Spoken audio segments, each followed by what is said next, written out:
सफलता के कई रास्ते हैं। जिंदगी आपको किसी एक सफलता पे निर्धारित नहीं करनी चाहिए, चाहे वो सफलता एक मजदूर बन के मिल रही हो या फिर आईएएस और आईपीएस ऑफिसर बन करके। आज के इस प्रोग्राम में हम अपने इस आकार आईएएस संस्था की तरफ से एक नए इनिशिएटिव के साथ उन बच्चों से वार्तालाप कर रहे हैं जो आकार आईएएस संस्था में आकर के एक नई तैयारी, एक नया जोश, एक नई उमंग के साथ अपने अंदर ऐसी अनुभूति कर रहे हैं कि वो भविष्य के एक सफल अफसर बनने वाले हैं। क्योंकि आकार आईएएस संस्था लगातार रिजल्ट्स भी दे रही है और उन सभी अभ्यर्थियों के बीच में जो अभी बिगनर्स हैं, एक नई उमंग जगा रही है अपने जूनियर आईएएस बैच के माध्यम से। नमस्कार, मेरा नाम रहबर नवाज है और स्वागत है आपका आकार आईएएस यूट्यूब चैनल के विशेष कार्यक्रम साक्षात्कार। मैं आज के इस कार्यक्रम में जूनियर आईएएस बैच 2 इयर्स में सृष्टि का स्वागत करना चाहता हूँ। स्वागत है सृष्टि आपका हमारे आकार आईएएस यूट्यूब चैनल में। Thank you sir. सृष्टि, अगर बात की जाए नॉर्मल इंट्रोडक्शन की, तो इंसान अपनी यात्रा गांव से अगर है तो शहर तक बताता है और शहर में अगर है तो संस्था तक बताता है। लेकिन गांव से, जहां तक मुझे मालूम है कि आप ताल्लुक रखते हैं गांव से, एक कुशीनगर के इलाके से, और कहते हैं वो कुशीनगर का इलाका जहां महात्मा बुद्ध को महापरिनिर्वाण प्राप्त हुआ था। आप वहां से चल करके यहाँ तक पहुंची, इसकी एक संक्षिप्त इंट्रोडक्शन मैं आपसे चाहूंगा कि बताएं कि आप कैसे आकार आईएएस तक पहुंची कुशीनगर से। सर, मेरा नाम सृष्टि राय है। मैं कश्या कुशीनगर से बिलोंग करती हूँ। मेरे फादर का नाम श्री अरविंद कुमार राय है। वो बॉर्डर सिक्योरिटी फोर्स में डिप्टी कमांडेंट है इस समय। जी सर। और इस समय वो जम्मू में पोस्टेड हैं। तो सर, हमारी फैमिली पापा के साथ रहती है, लेकिन मेरा भाई यहाँ पे पढ़ता था, इसीलिए मैं लखनऊ यूनिवर्सिटी से अपना ग्रेजुएशन कर रही हूँ। मैं यहाँ पे नई थी सर, मुझे कुछ पता नहीं था, मैं किसी को जानती नहीं थी, पर मेरे एक अंकल यहाँ पे रहते हैं, तो उन्होंने मुझे बोला था कि अगर तुम्हें कोचिंग करनी है तो तुम आकार आईएएस ट्राई कर सकती हो, यहाँ की फैकल्टी और फैसिलिटीज तुम्हें बहुत सूटेबल लगेंगी। तो मैं डेमो क्लास के लिए आई और मुझे सच में लगा कि यहाँ की फैकल्टी बहुत ही ज्यादा हेल्पिंग है, इसलिए मैं यहाँ पे पढ़ती हूँ। अच्छा, आपने डेमो की बात की, क्या आपको लगता है कि डेमो क्लास ही सबसे इम्पोर्टेंट होता है, दूसरी क्लास इम्पोर्टेंट नहीं होती है? कई बार क्या होता है कि फैकल्टी सिर्फ डेमो क्लास में बहुत अच्छी क्लास करा देती है, लेकिन उसके बाद नॉर्मल क्लास चलने लगता है तो बच्चे ये समझने लगते हैं नहीं, क्लास अच्छी नहीं चली। क्या आकार आईएएस में ऐसा कुछ है कि डेमो के बाद आपको वैसी क्लास नहीं मिली जैसा डेमो में मिली थी? नो सर, ऐसा तो कुछ भी नहीं हुआ। जैसा सर ने डेमो में पढ़ाया है वैसी रेगुलर क्लासेस में भी पढ़ाते हैं। अच्छा, अगर हर अभ्यर्थी जानना चाहता है कि वो घर पे रह के भी प्रिपरेशन कर सकता है और संस्था में भी आकर के प्रिपरेशन कर सकता है, इन दोनों में क्या फर्क आप समझ सकते हैं कि संस्था में आकर के तैयारी करने के क्या लाभ है और घर पे अगर तैयारी कर रहे हैं तो किन चीजों से आप वंचित रह सकते हैं? सर, मैं अपने आपसे बताऊं तो मैंने भी घर पे एनसीईआरटीज पढ़ी हैं और यहाँ पे भी हमें बेसिकली एनसीईआरटीज पढ़ाई जा रही हैं, लेकिन सर एक विजन, सोचने का तरीका, उस सोच को पढ़ के अपने चीजों में इम्प्लीमेंट करने का तरीका मुझे लगता है एक संस्था ही सिखा सकती है। बहुत अच्छी बात कही आपने, क्योंकि सबसे बड़ी बात ये होती है ना कि आज के दौर में डिजिटलाइजेशन का दौर है, सब कुछ डिजिटल है, हर चीज अवेलेबल है, लेकिन वहाँ डिसिप्लिन नहीं है, अनुशासन नहीं है, और बिना अनुशासन के आप किसी भी प्रिपरेशन में आगे नहीं बढ़ सकते हैं।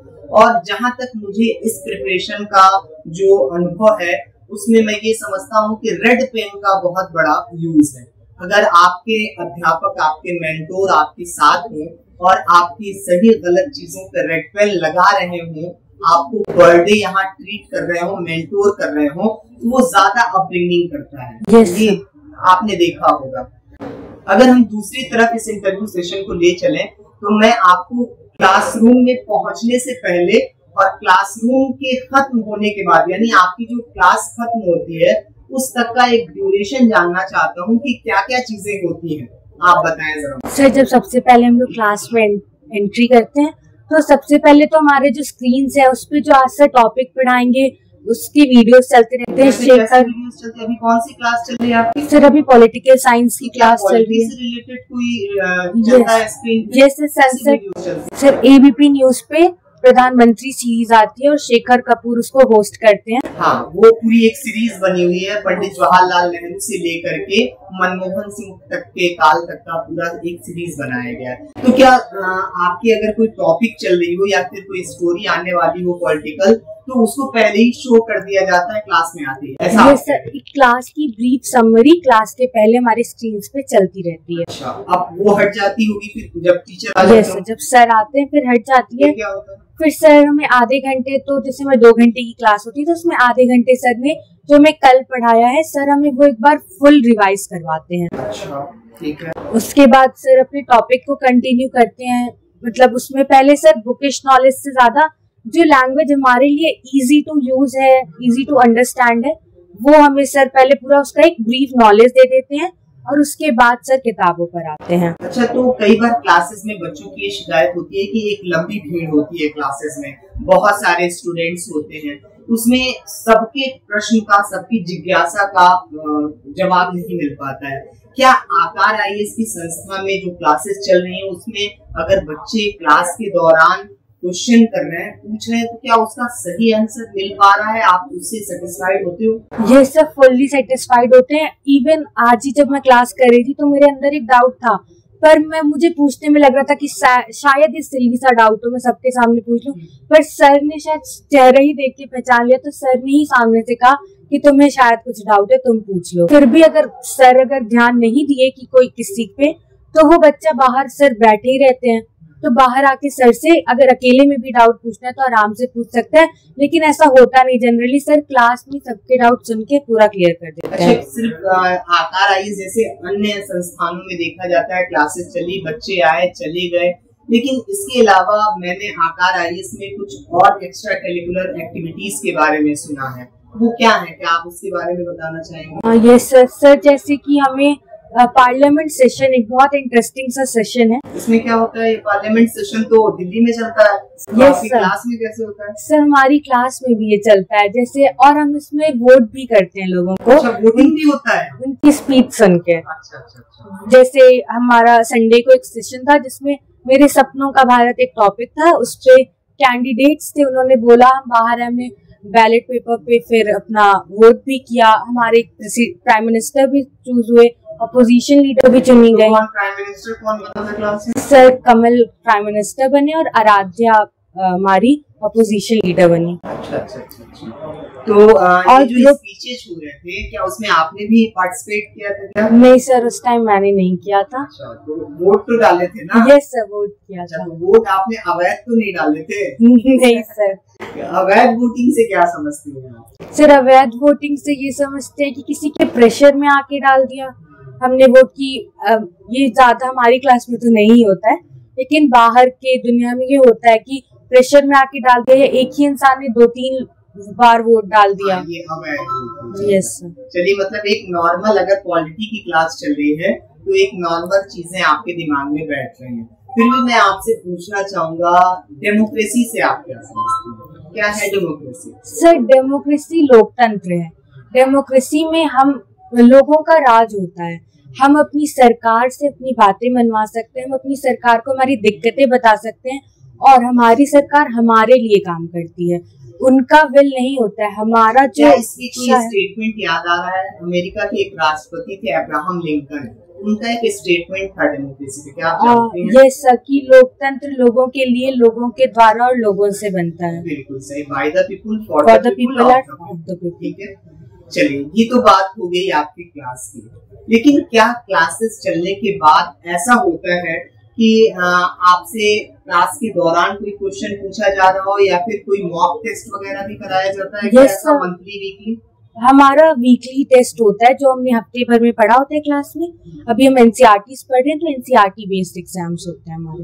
अच्छा, अभी आपके कौन कौन से क्लासेस यहाँ चल चुके हैं? सर मेरा अभी यहाँ 1 ही महीना हुआ है, तो मैं पॉलिटिकल साइंस ही पढ़ रही हूँ वीरेंद्र सर की। पॉलिटी में ठीक ठाक क्लासेस चल रही हैं आपकी? Yes sir, yes. सारे डाउट्स भी क्लियर होते हैं? Yes sir. एक चीज और होती है सिविल सेवा की तैयारी में, वो है ग्रुप डिस्कशन।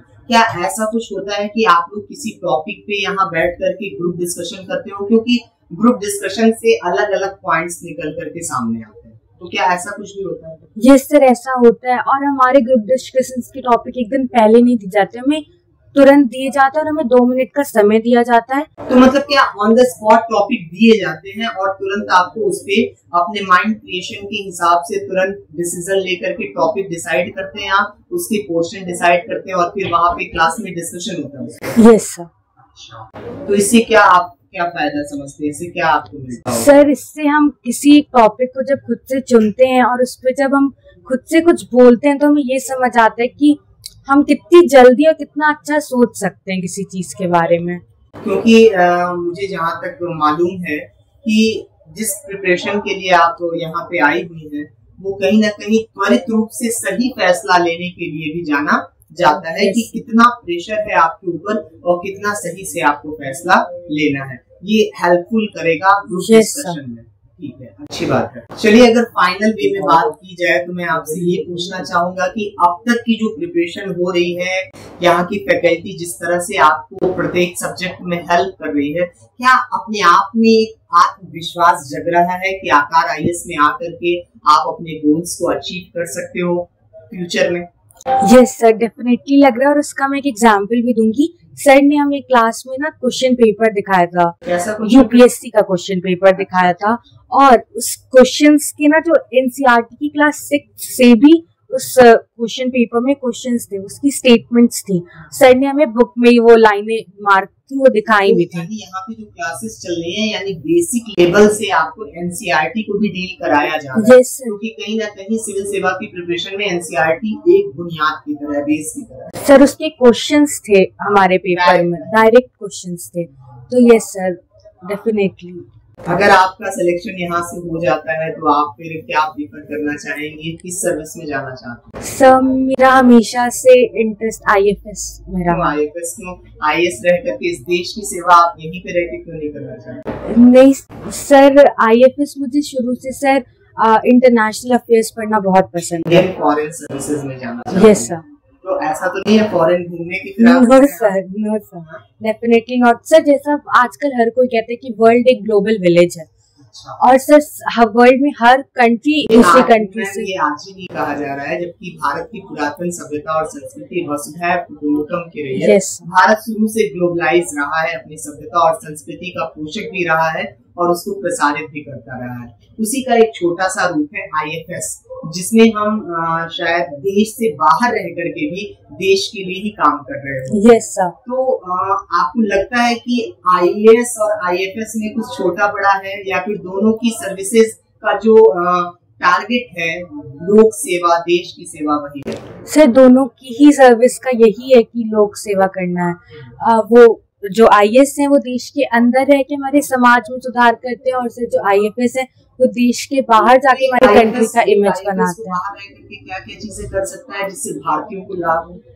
सर, जैसे वीजा सिस्टम हो गया, या कोई एक इनोसेंट पर्सन इलीगल तरीके से जाके दूसरे देश में फंस गए, जैसे हमारे अभिनंदन वर्तमान जी का केस हुआ था, वो पाकिस्तान में फंस गए थे जाके। तो सर, इन सब तरीकों में IFS का जो बात होता है, IFS का जो डिप्लोमेसी होता है। Yes sir. चलिए, बहुत बहुत शुक्रिया आपका आज आकार IAS के साक्षात्कार प्रोग्राम में आने का। अंत में मैं आपसे पूछना चाहूंगा, कैसा लगा आपको इस नए इनिशिएटिव से? क्योंकि हम चाहते हैं कि UPSC या फिर UPPCS के जो लोक सेवा आयोग द्वारा एग्जाम कराए जाते हैं, उसमें अंतिम पड़ाव इंटरव्यू का होता है, और उसमें कई बड़े बड़े लोगों के सामने आपको बैठ करके फेस करना होता है, सवालों का जवाब देना पड़ता है। तो क्या ये चीजें जो प्रोग्राम आकार IAS चला रहा है, इससे इंटरव्यू सेशन में भी फायदा हो सकता है? यस सर, डेफिनेटली हो सकता है। क्या आपके अंदर का जो भय है, जो अंदर डर है कि फियर को कैसे बाहर निकालें, एक होता है ना एग्जाम फोबिया होता है, इंटरव्यू फोबिया होता है, तो क्या इससे वो निकल सकता है? यस सर, बिल्कुल निकल सकता है। मैं पहले बहुत डरी हुई थी, पर अब थोड़ी सी रिलैक्स है आपकी। यस। चलिए, बहुत बहुत धन्यवाद आपका हमारे साथ जुड़ने के लिए। आकार IAS इसी प्रकार लगातार हर एक अभ्यर्थी के लिए उसे इम्पोर्टेंट समझकर उसकी अपब्रिंगिंग कर रहा है, क्योंकि सिर्फ एक अभ्यर्थी ही नहीं, वो एक अभ्यर्थी पूरे एक जिले के कई करोड़ लोगों को संभालेगा और उनके तहत देश की सेवा करेगा। और इसलिए आकार IAS लगातार रिजल्ट्स देने के लिए हर अभ्यर्थी के साथ अपना हर प्रकार का संबल लगा रहा है, अपनी आत्मशक्ति लगा रहा है, ताकि बेहतर से बेहतर IAS, IFS और IPS अफसर इस देश को मिल सके। देखते रहिए हमारा विशेष कार्यक्रम साक्षात्कार, और अब तक हमारे चैनल को अगर आपने सब्सक्राइब नहीं किया है तो जरूर कर दें, क्योंकि ऐसे इंटरव्यूज, ऐसे साक्षात्कार आपसे छूट सकते हैं। धन्यवाद।